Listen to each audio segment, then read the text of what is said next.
Sorry वो OBS crash कर गया था। तो ये आपका यहां पर अल्फा है। अगर ये आपका यहां पर अल्फा है तो यहां पर मैं लिख सकता हूं 90 minus alpha is equal to theta one plus theta two. तो यहां पर पहले एंगल कितना था, 90 डिग्री था। ठीक है, चेंज कितना हुआ, ठीक है सुनिए इस बात को। पहले एंगल था 90 डिग्री जो आप यहां पर देख सकते हैं। ठीक है, पहले एंगल था 90 डिग्री, अब कितना है, अब है आपका एंगल है अल्फा। चेंज कितना हुआ, 90 माइनस अल्फा, यही तो होता है मेरा शेयर स्ट्रेन। तो 90 माइनस अल्फा मेरा यहां पर क्या हो जाएगा, शेयर स्ट्रेन। वो इस बार किसके बराबर होगा, theta one plus theta two के बराबर होगा। वो इस बार theta one plus theta two के बराबर होगा। चलिए इतनी बात मेरे ख्याल से समझ में आ गई है आपको। अब यहां पर देखिए बहुत ज्यादा ध्यान से, अगर मैं ये बोलूं, सुनिए इस बात को बहुत ढंग से, अगर मैं ये बोलूं this is your D Y, चलो पहले डी वाई इसको छोड़ते हैं, अगर मैं इसको यहां पर बी बोल रहा हूं, ये बी है, और ये आपका यहां से लेके यहां तक ए है, तो यहां पर टेन थीटा कितना हो जाएगा, इसको यहां ले, यहां पर टेन थीटा कितना हो जाएगा, ये हो जाएगा A by B. Tan theta will be equal to A by B.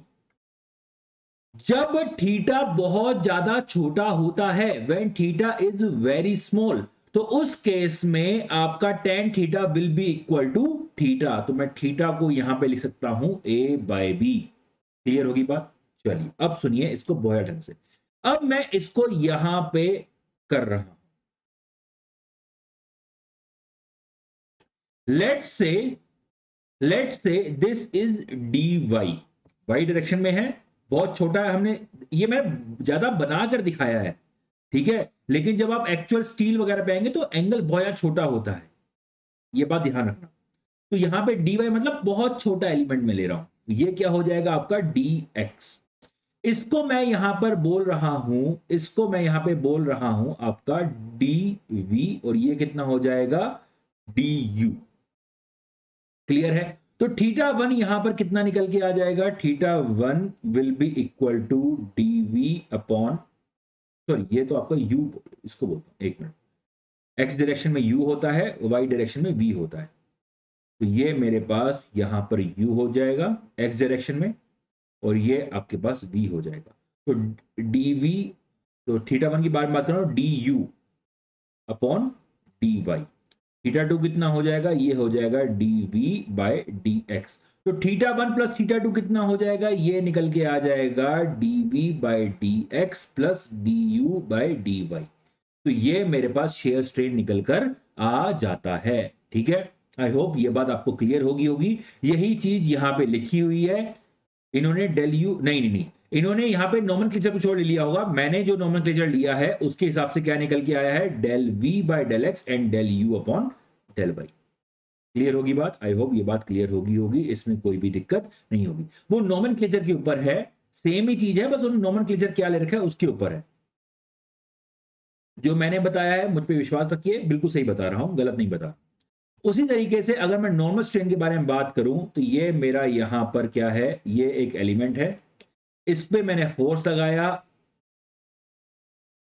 ठीक है, तो यहां पर क्या हो जाएगा, change in length upon original length, तो यहां पर क्या हो जाएगा, ये आपका del U upon del X मेरे पास निकल कर आ जाएगा।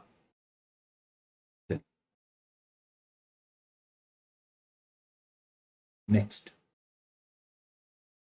अब हम यहां पे बात करने वाले हैं हमारे स्ट्रेस स्ट्रेन कर्व, इसके बारे में बात करने वाले हैं, स्ट्रेस स्ट्रेन कर्व के बारे में यहां पर बात करने वाले हैं। तो आपको स्ट्रेस समझ आ गया है, आपको स्ट्रेन समझ आ गया है, अब स्ट्रेस स्ट्रेन कर्व के बारे में आते हैं। याद रखना, स्ट्रेस स्ट्रेन जो कर्व होता है वो आपका बार के क्रॉस सेक्शन, उसकी लेंथ पर डिपेंड नहीं करता है, वो सेम रहता है। जो लोड डिफॉर्मेशन कर्व होता है वो आपका चेंज होता है, वो आपका चेंज होता है depending upon the cross section size, कि यहां पर क्या है क्रॉस सेक्शन। क्लियर होगी बात? यही पॉइंट यहां पे लिखा हुआ है।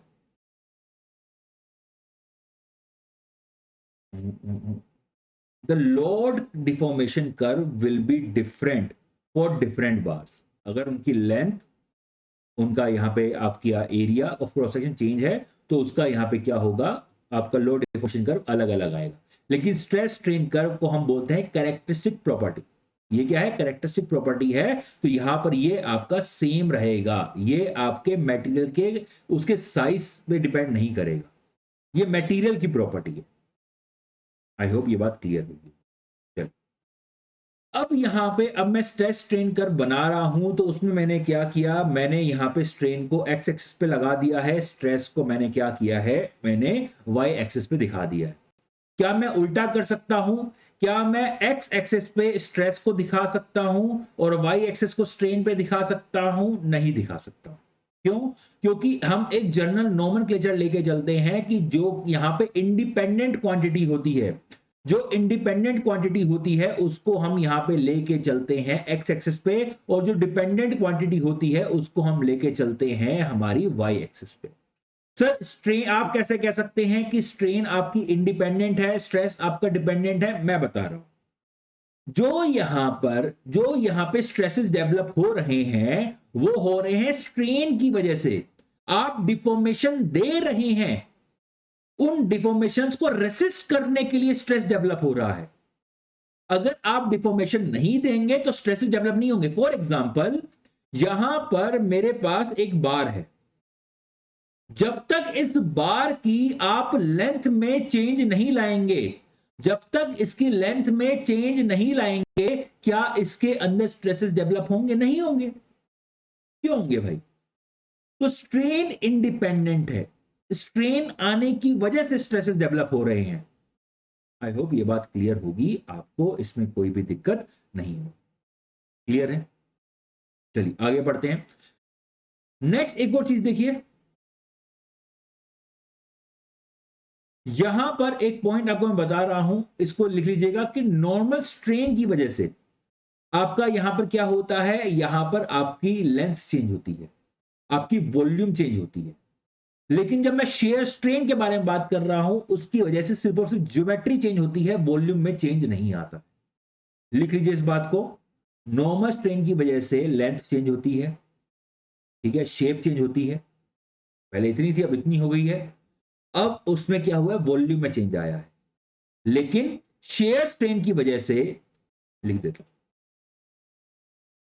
नॉर्मल स्ट्रेन की वजह से यहां पे वॉल्यूम में चेंज आएगा।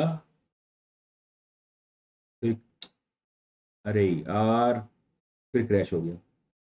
I don't know what is happening. कोई दिक्कत, चल रहा है चल रहा है।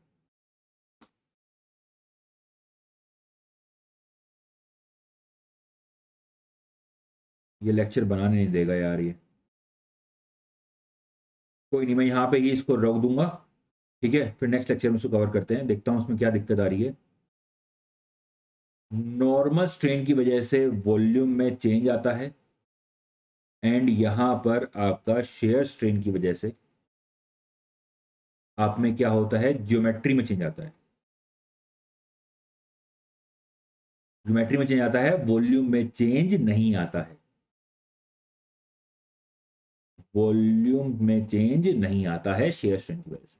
मैंने क्यों बताया है, इसमें काम आएगा, यहां पर काम आएगा। याद रखना, जब मैं यील्डिंग जब यहां पे होगी, याद रखना कि इसमें आपका वॉल्यूम में चेंज नहीं आता है। क्यों नहीं आता है वो यहां पे मैं समझाऊंगा, इसकी वजह से। तो नेक्स्ट वाले लेक्चर मिलते हैं, वहां पे मैं कंप्लीट आपको स्ट्रेस स्ट्रेन डायग्राम बता दूंगा। आई डोंट नो व्हाई ये लैपटॉप मेरा क्रैश कर रहा है बार बार, पिछले लेक्चर में बीच में ही क्रैश कर गया, इसलिए पार्ट 1 बनाया मैंने। चलिए तो नेक्स्ट लेक्चर में मिलते हैं, जिसमें मैं आपको complete stress strain diagram complete पढ़ा दूंगा, और ऐसी ऐसी चीजें बताऊंगा जो आपने कभी नहीं पढ़ी होंगी। हाँ, आपने ये पढ़ा होगा कि प्रोपोर्शनैलिटी लिमिट क्या होती है, इलास्टिक लिमिट क्या होती है, upper yield point, lower yield point, ये सब चीजें पढ़ी होंगी। लेकिन ये नहीं पढ़ा होगा कि यहाँ पे आपकी वॉल्यूम चेंज कहाँ पे आता है, कहाँ पे वॉल्यूम चेंज नहीं आता है, ये सब चीजें मैं बताऊं।